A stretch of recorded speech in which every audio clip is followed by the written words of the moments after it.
Squid game का third और final season release होने वाला है एंड मैं खुद इतना ज्यादा एक्साइटेड हूँ कि मैंने दोनों सीजन्स फिर से देख लिए, सिर्फ इसलिए ताकि तुम्हें एक ऐसा रिकेप दे सकूं जिसमें एक भी डिटेल ना छूट सके। चाहे तुमने स्क्विड गेम देखा हो या ना देखा हो, ये वीडियो तुम्हारे लिए होने वाली है एक एंट्री टिकट फॉर सीजन 3 और इसकी गारंटी मैं देता हूँ। इसलिए अगर सीजन 3 को एक्सपर्ट मोड में बैठकर देखना चाहते हो देन वीडियो को एंड तक जरूर देखना। सो बिना टाइम को वेस्ट किए हुए रिकेप को शुरू करते हैं। स्क्विड गेम की कहानी शुरू होती है सोंग गिहुन से, एक आदमी जो जिंदगी में सिर्फ हारता आया है। ना ही उसके पास पैसे हैं, ना ही जॉब, और इज्जत तो भूल ही जाओ। बेटी और एक्स वाइफ भी अब उसके साथ नहीं रहते और वो जल्द ही यूएस शिफ्ट होने वाले हैं। गिहुन को गैम्बलिंग की बहुत बुरी आदत है। वो अपनी माँ के पैसे चुराता है और हॉर्स रेसिंग में पैसे लगाता है। पर एक दिन लकीली वो हॉर्स रेस में पैसे जीत जाता है, लेकिन पैसे मिलते ही एक लड़की उसका वॉलेट चुरा लेती है। इस लड़की का नाम साइब्योक है और ये आगे जाकर एक इम्पोर्टेंट कैरेक्टर बनने वाली है, लेकिन इसके बारे में हम आगे बात करेंगे। रात को गिहुन की बेटी का बर्थडे होता है तो गिहुन उसके लिए सिर्फ एक टॉय लाइटर लेके जाता है, लेकिन उस मोमेंट में उसके पास ना सेल्फ रिस्पेक्ट होती है और ना ही स्टेबिलिटी। इसके बाद सबवे स्टेशन में गिहुन एक अजीब आदमी से मिलता है, सूटेड बूटेड बंदा और हाथ में एक ब्रीफकेस लिए हुए। वो गिहुन को एक गेम खेलने के लिए बोलता है जिसमें जीतने पर उसे पैसे मिलेंगे और हारने पर चाटें। इसके बाद दोनों दागची खेलते हैं। शुरू में तो गिहुन को खूब सारे चाटे पड़ते हैं, लेकिन बाद में वो पैसे जीतने में कामयाब हो जाता है। इसके बाद वो आदमी गिहुन को एक कार्ड देता है और बोलता है कि ऐसे ही गेम्स खेलकर पैसे जीतने हो तो इस पर कॉल करना। इसके बाद गिहुन उस नंबर पे कॉल करता है और खुद को रजिस्टर कर लेता है। कॉल पे गिहुन को एक सीक्रेट मीटिंग स्पॉट पे बुलाया जाता है। वहाँ पे एक वैन आती है, उस पे गिहुन चढ़ता है और कार के अंदर एक गैस रिलीज होती है जिससे गिहुन बेहोश हो जाता है और जब उठता है तो खुद को एक बड़े से हॉल में पाता है 455 लोगों के साथ, और 456वां वो खुद होता है। जितने भी लोगों ने गेम में पार्टिसिपेट किया था सभी लोग गिहुन की तरह ही लाइफ में हारे हुए थे। हॉल में सभी को एक जैसे कपड़े दिए गए थे, लेकिन सभी का नंबर अलग अलग था। देन उनके सामने खड़े होते हैं पिंक यूनिफॉर्म वाले गार्ड्स और उसके बाद एक अनाउंसमेंट होती है। अनाउंसमेंट ये होती है कि टोटल 6 गेम्स खेले जाएंगे और विनर को मिलेगा 45.6 बिलियन वॉन। शुरू में तो सबको लगता है कि मजाक हो रहा है, लेकिन जैसे ही पहला game red light green light शुरू होता है सच सबके सामने आ जाता है। रूल एकदम सिंपल है, ग्रीन लाइट में चलो और रेड लाइट में रुको, और जो भी रेड लाइट में हिलेगा उसे गोली मार दिया जाएगा। एंड इस गेम में जो कत्लेआम मचता है ना भाई साहब, सब के सब देखकर हिल जाते हैं। गेम अब जिंदगी और मौत का बैटल ग्राउंड बन चुका था। यहीं पे एक बंदा गिहुन को गिरते हुए बचाता है, प्लेयर 199 अली, जो एक पाकिस्तानी माइग्रेंट है जो कि काफी सीधा है और नेक दिल का है। वहीं पे ही सामने आता है सांगवू, गिहुन के बचपन का दोस्त, जिसे सब एक सक्सेसफुल बिजनेसमैन समझते हैं, पर असल में वो एक फाइनेंशियल फ्रॉड में डूबा हुआ है और इसीलिए गेम खेलने के लिए आया है। फिर हम देखते हैं साइब्योक को, वही लड़की जिसने शुरुआत में गिहुन का वॉलेट चुराया था, और एक और चेहरा दिखाई देता है प्लेयर 001। वो एक बूढ़ा आदमी है जो कहता है कि उसके पास जिंदगी में ज्यादा वक्त नहीं बचा है,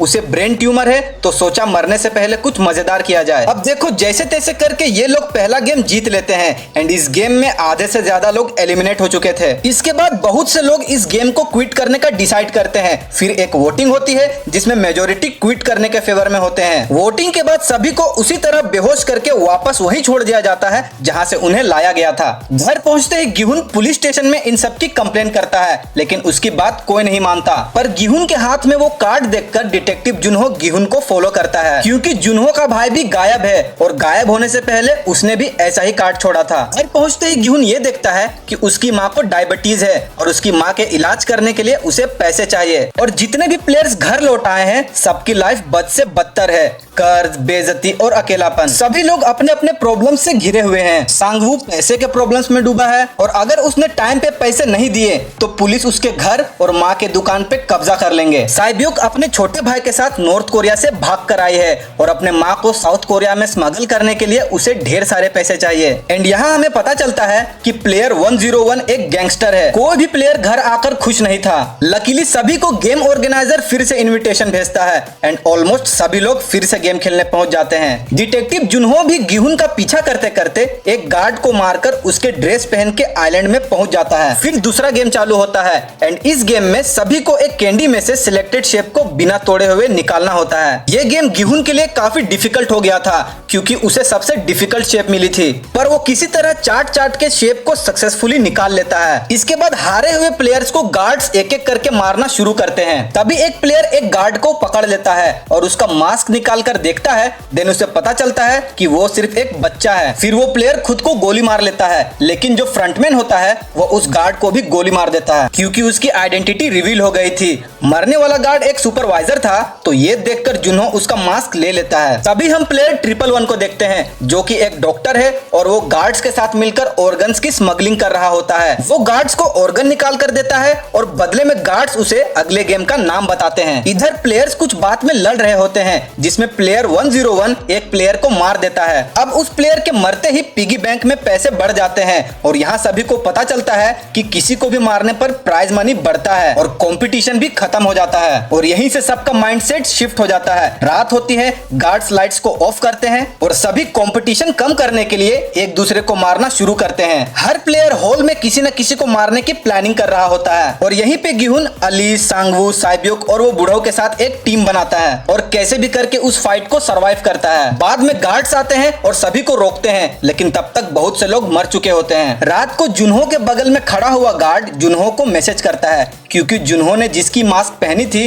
वो ऑर्गन स्मगलिंग में शामिल था। इधर थर्ड गेम शुरू होने वाला था और वहीं पे वो डॉक्टर प्लेयर 101 को बताता है कि next game tug of war होने वाला है। तभी प्लेयर 101 एक ताकतवर टीम बनाता है। इधर गिहुन की टीम काफी कमजोर थी और प्लेयर 001 के स्ट्रेटेजी को यूज करके गिहुन और उसकी टीम थर्ड गेम को जीत जाते हैं। इधर जुन्हो के पास एक सुपरवाइजर का मास्क था, वो इस पावर को यूज करके हेड ऑफिस पहुंच जाता है एंड वहां पे उसे पता चलता है कि स्क्विड गेम काफी समय से चलता आ रहा है और उसका भाई 2015 के गेम का चैंपियन है। फिर जुन्हो स्टोरेज रूम से फ्रंटमैन को कॉल पे बात करते हुए सुन लेता है। वो लोग वीआईपीज के आने का वेट कर रहे होते हैं और यही वीआईपीज प्लेयर्स पे सट्टा लगाते हैं। वीआईपीज आ जाते हैं लेकिन फ्रंटमैन किसी रीजन से उन्हें ज्वाइन नहीं कर पाता। इधर फोर्थ गेम शुरू होता है जिसमें सभी को मार्बल वाला गेम खेलना था। सभी को एक एक जोड़ी बनानी थी और सभी लोग अपनी जोड़ियां बना लेते हैं। गेम एकदम सिंपल है, अपने जोड़ीदार के साथ कोई एक गेम खेलना है और एंड में जिसके पास सबसे ज्यादा मार्बल्स होंगे वो जीत जाएगा। गेम में सांगवू अली को ट्रिक करता है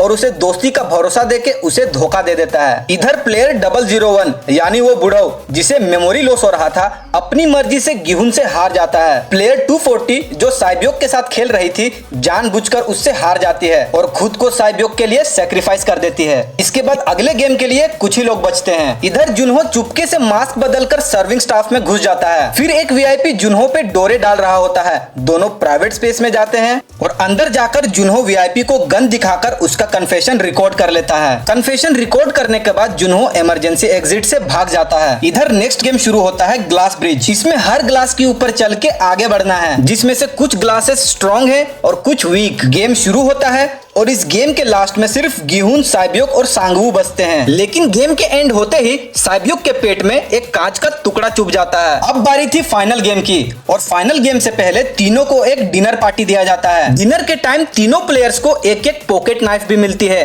ताकि वो किसी भी एक प्लेयर को एलिमिनेट कर सके। इधर कांच के लगने से साइब्योक की हालत खराब होते जा रही थी। रात को गिहुन उसका ख्याल रखता है। तभी साइब्योक गिहुन को बोलती है कि अगर तुम इस गेम को जीतते हो तो मेरे भाई का ख्याल जरूर रखना। साइब्योक बेहोश होने वाली होती है और गिहुन गार्ड्स के पास हेल्प के लिए जाता है। तभी सांगवू साइब्योक को मार देता है बिना किसी रिग्रेट के। इधर फ्रंटमैन जुन्हो का पीछा करते करते एक दूसरे आइलैंड पे पहुंचता है। वहां जुन्हो पुलिस को कांटेक्ट करने की कोशिश कर रहा होता है पर नेटवर्क ना होने की वजह से वो कुछ भी नहीं कर पाता। फिर वहां पे फ्रंटमैन पहुंच जाता है और जुन्हो शॉक में पड़ जाता है ये देखकर कि वो फ्रंटमैन कोई और नहीं बल्कि उसका भाई है। इसके बाद फ्रंटमैन जुन्हो को गोली मार देता है। गोली लगते ही जुन्हो क्लिफ से गिरकर समुद्र में गिर जाता है एंड इधर फाइनल गेम शुरू होता है गिहुन और सांगवू के बीच। गेम खेलते वक्त गिहुन सांगवू को गेम छोड़ने का ऑफर देता है ताकि दोनों ही यहाँ से जिंदा बच के जा सके, पर इससे किसी को भी प्राइज मनी नहीं मिलेगा। सांगवू गेम क्विट करने से मना कर देता है और क्योंकि वो गिल्ट में होता है इसीलिए वो अपने आप को चाकू मार लेता है। इसके बाद गिहुन गेम को जीत जाता है और गेम जीतने के बाद वो घर पहुंचता है एंड वहां वो देखता है कि उसकी माँ फ्लोर पे मरी पड़ी है। वाइफ और बेटी भी यूएस शिफ्ट हो चुके हैं एंड इसे देखकर वो एकदम डिप्रेसिव हो जाता है। इसके बाद 1 साल का टाइम जंप होता है और हमें पता चलता है कि गिहुन ने अपने जीते हुए पैसे को अभी तक यूज नहीं किया है और वो अभी भी वही पुरानी गरीबी वाली जिंदगी जी रहा है। तभी उसे गेम के होस्ट के तरफ से एक विजिटिंग कार्ड मिलता है। वहां जाकर गिहुन को पता चलता है कि प्लेयर 001 अभी तक जिंदा है और अपनी आखिरी सांसें गिन रहा है। ये देखकर गिहुन एकदम शॉक हो जाता है। फिर प्लेयर 001 उसे बताता है कि वो ही इस गेम का होस्ट है और उसने स्क्विड गेम को शुरू किया था खुद के फन के लिए। बुढ़ऊ ने बताया कि उसने और अमीर लोगों ने ये गेम इसलिए शुरू किया था ताकि वो गरीब लोगों को देख सके कि एक्सट्रीम सिचुएशन में भी वो लोग क्या कर सकते हैं और वो लोग इन सबको देखकर मजा ले सके। पर जब उसकी मौत का वक्त वापस आया तब उसने खुद गेम में हिस्सा लिया ताकि एक बार फिर से एक्साइटमेंट का एहसास कर सके और ये बताकर वो मर जाता है। फिर गिहुन उन पैसों से साइब्योक के भाई को सांगू के माँ के पास लेकर जाता है और उन्हें कहता है कि इसका ख्याल रखना, और जाते वक्त वहाँ पर एक पैसों से भरा सूटकेस छोड़कर जाता है और खुद अपनी बेटी से मिलने के लिए यूएस निकलने ही वाला होता है। तभी गिहुन एयरपोर्ट में उसी आदमी को देखता है जिसने उसे इस गेम का विजिटिंग कार्ड दिया था। वो आदमी वापस से किसी से वही गेम खेल रहा था। देन गिहुन भागकर जाता है और उस गरीब आदमी से वो कार्ड छीन लेता है। इसके बाद वो इस कार्ड पे कॉल करता है और उन्हें बोलता है कि वो उन्हें कभी माफ नहीं करेगा। इसके बाद गिहुन को पता चलता है कि ये लोग कंटिन्यूअसली उस पर नजर रखे हुए थे। ये जानने के बाद गिहुन यूएस जाने का प्लान कैंसिल कर देता है और यहीं पर सीजन 1 एंड हो जाता है। सीजन 2 वहीं से शुरू होता है जहां से सीजन 1 खत्म हुआ था। गिहुन सबसे पहले अपने कान के पीछे लगे ट्रैकर को ढूंढता है और उसे निकाल लेता है। तभी हम देखते हैं जुन्हो को, जो कि गोली लगने के बाद अभी भी जिंदा है। फिर 2 साल का टाइम जंप होता है। तभी हमें पता चलता है कि गिहुन काफी लंबे समय से लोन शार्क किम और उसकी गैंग के मदद से उस सबवे वाले रिक्रूटर को ढूंढ रहा है। दरअसल गिहुन उस रिक्रूटर के हेल्प से फ्रंटमैन तक पहुंचना चाहता है। एक लंबे समय तक ढूंढने के बाद किम और उसका असिस्टेंट वुसेक उस रिक्रूटर को ढूंढ लेते हैं। वो तुरंत ये बात गिहुन को बताते हैं। गिहुन उन्हें उसका पीछा करने के लिए बोलता है और खुद भी वहाँ के लिए निकल पड़ता है। किम और वुसेक ये देखते हैं कि वो रिक्रूटर गरीब और होमलेस लोगों को लॉटरी टिकट और ब्रेड में से किसी एक चीज को चूज करने के लिए बोलता है, बट ज्यादातर लोग ब्रेड को छोड़कर लॉटरी टिकट को चूज करते हैं। तभी रिक्रूटर गुस्से में आकर उन सारे ब्रेड्स को कुचल देता है और उन सबको उनकी गलतियों का एहसास दिलाता है। इधर गिहुन वहाँ जल्दी पहुंचने के चक्कर में ओवर स्पीडिंग कर बैठता है और तभी उसे एक ट्रैफिक पुलिस पकड़ लेता है, जो कि कोई और नहीं बल्कि जुन्हो ही था। जुन्हो ने उस आइलैंड वाले इंसिडेंट के बाद अब ट्रैफिक पुलिस को ज्वाइन कर लिया है। जुन्हो का पार्टनर गिहुन को एक टिकट देकर वापस भेज देता है और उस टिकट में जब जुन्हो वो नाम पढ़ता है तो वो गिहुन का होता है। जुन्हो को याद आता है कि ये वही बंदा है जिसके थ्रू वो उस आइलैंड पे गया था। फिर हमें पता चलता है कि जुन्हो भी सीक्रेटली उस मिस्टीरियस आइलैंड और अपने भाई को लंबे समय से ढूंढ रहा है। दूसरी तरफ किम और वुसेक उस रिक्रूटर का पीछा करते हैं, लेकिन रिक्रूटर उन दोनों को पकड़ लेता है और दोनों को बांध देता है। फिर रिक्रूटर उन दोनों को rock paper scissors -1 plus Russian roulette का डेडली गेम खिलाता है और इस गेम के लास्ट में किम मारा जाता है। फिर डर के मारे वुसेक रिक्रूटर को सब कुछ बता देता है कि वो लोग उसका पीछा क्यों कर रहे थे। इधर जुन्हो गिहुन के बारे में सब कुछ पता लगाने की कोशिश करता है और उसके सीक्रेट मोटेल तक पहुंच जाता है। इस मोटेल को गिहुन ने अपना ऑपरेशन बेस बनाकर रखा था और इसी मोटेल में उसने अपने सारे पैसे रखे थे। वुसेक से सारी इंफॉर्मेशन लेकर वो रिक्रूटर भी उस मोटेल तक पहुंच जाता है और वुसेक को एक रूम में बांध देता है। तभी गिहुन मोटेल पहुंचता है और रिक्रूटर और गिहुन के बीच में एक जोरदार बहस होती है। फिर दोनों रशियन रूलेट खेलते हैं और इस गेम में गिहुन जीत जाता है। अब रूल के मुताबिक रिक्रूटर को खुद को गोली मारना होगा। मरने से पहले वो रिक्रूटर गिहुन को बताता है कि पहले वो इस गेम में सोल्जर हुआ करता था, पर एक दिन उसके बाप ने उस गेम में पार्टिसिपेट किया था और उसने खुद अपने बाप को सिर पे गोली मारी थी। ये बात बताकर रिक्रूटर खुद को गोली मार देता है और गोली की आवाज सुनकर जुन्हो भी वहाँ पर पहुँच जाता है। तभी जुन्हो और गिहुन के बीच में एक मिसअंडरस्टैंडिंग होती है, लेकिन बाद में दोनों एक दूसरे को अपना मकसद बताते हैं। लेकिन जुन्हो उसे ये नहीं बताता कि फ्रंटमैन उसका भाई है और फिर दोनों टीम अप कर लेते हैं और मिशन के लिए आगे बढ़ते हैं। गिहुन को रिक्रूटर के जैकेट से एक इनविटेशन कार्ड मिलता है जिसे फ्रंटमैन ने ही गिहुन के लिए भेजा था। गिहुन तुरंत वहाँ के लिए निकलता है, पर जाने से पहले गिहुन अपने दांत में एक ट्रैकर इम्प्लांट करवाता है ताकि जुन्हो उसे कंटिन्यूअसली ट्रैक कर सके। वहीं वुसेक एक मर्सिनरी टीम को हायर करता है टू किडनैप फ्रंटमैन। गिहुन जब पार्टी में पहुंचता है तभी उसे एक मास्क वाला सोल्जर अप्रोच करता है और उसे एक प्राइवेट लिमोजिन में बिठा देता है। इधर जुन्हो और उसके मर्सिनरीज उस लिमोजिन का पीछा करना शुरू करते हैं। लिमोजिन के अंदर गिहुन अपने आप को एकदम अकेला पाता है। तभी स्पीकर से फ्रंटमैन की वॉइस आती है। गिहुन फ्रंटमैन से ये गेम को खत्म करने के लिए बोलता है और जब कार के विंडो से बाहर देखता है तो उसे पता चलता है कि जुन्हो और उसकी टीम के ऊपर स्नाइपर से अटैक हुआ है। ये देखकर गिहुन एकदम पैनिक में हो जाता है और फ्रंटमैन से बार्गेन कर लेता है कि वो खुद को सरेंडर कर लेगा, लेकिन दोबारा इस गेम में हिस्सा लेना चाहता है। फ्रंटमैन गिहुन की बात मान लेता है और गिहुन को बेहोश करके गेम के लोकेशन पे ले जाया जाता है। वहीं कहीं सोल में हम एक कैरेक्टर को देखते हैं जिसका नाम कांग नोयल है। वो नॉर्थ कोरिया से भाग कर आई है और खुद एक ट्रेंड सोल्जर है, पर फिलहाल एक चिल्ड्रन थीम पार्क में मास्कोट की जॉब कर रही है। वहाँ नोयाल को एक बच्ची से अटैचमेंट हो जाती है जिसे एक टर्मिनल डिजीज है और जल्दी ही उस बच्ची का बाप भी स्क्विड गेम ज्वाइन करने वाला है। अब इधर नोयाल को भी पैसों की सख्त जरूरत थी ताकि वो अपनी बेटी को रेस्क्यू कर पाए जिसे वो नॉर्थ कोरिया पे छोड़कर आई है। फिर हम देखते हैं कि नोयाल को भी वो सेम मिस्टीरियस कार्ड मिला है। वो उस पे कॉल करती है एंड स्क्विड गेम को ज्वाइन कर लेती है, बट एज अ प्लेयर नहीं बल्कि एज अ सोल्जर। इधर गिहुन जब उठता है तो खुद को दोबारा उसी हॉल में पाता है एंड इस बार भी गेम में 456 लोग ही थे। फिर गिहुन वहाँ पर अपने एक पुराने दोस्त जुंगबे को देखकर स्टंट हो जाता है और उसे बताता है कि ये एक डेडली गेम है, इसलिए मेरे साथ ही रहना। इस बार रूल में एक क्लॉज ऐड हो गया था। पिंक सोल्जर्स अनाउंस करते हैं कि हर गेम के बाद एक वोटिंग होगी कि गेम को कंटिन्यू करना है या नहीं, और इसी के बेसिस पे सभी को X या O का बैज मिलेगा ताकि इसका काउंट रखा जा सके कि कौन क्विट करने के फेवर में है और कौन कंटिन्यू करने के फेवर में है। और अगर क्विट करने वाले मेजोरिटी में होंगे तो उनमें पैसा डिस्ट्रीब्यूट हो जाएगा। इधर फर्स्ट गेम शुरू होने वाला था, तभी गिहुन ये नोटिस करता है कि गेम के अथॉरिटी ने गिहुन का वो ट्रैकर निकाल लिया है एंड बाहर जुनहो इस ट्रैकर के फॉल्स लीड को फॉलो करते करते एक दूसरे आइलैंड में पहुंच जाता है। अब फर्स्ट गेम शुरू होता है और फर्स्ट गेम वही पुराना रेड लाइट ग्रीन लाइट था। गेम शुरू होने से पहले गिहुन सबको वार्न करता है पर कोई भी उसकी बात नहीं मानता, पर जैसे ही पहला शॉट लगता है सबकी अकल ठिकाने पे आ जाती है। फिर सभी लोग गिहुन के गाइड को फॉलो करते करते गेम को खेलने लगते हैं। इसी दौरान हम एक सरफिरेक कैरेक्टर को देखते हैं जिसका नाम थैनोस है। वो एक रैपर रह चुका है, ड्रग एडिक्ट है और एक बैड क्रिप्टो इन्वेस्टमेंट की वजह से कंगाल हो चुका है। थैनोस गेम के दौरान दूसरों को धक्का दे रहा होता है और इसे काफी इंजॉय भी करता है। एनीवेज गेम खत्म ही होने वाला था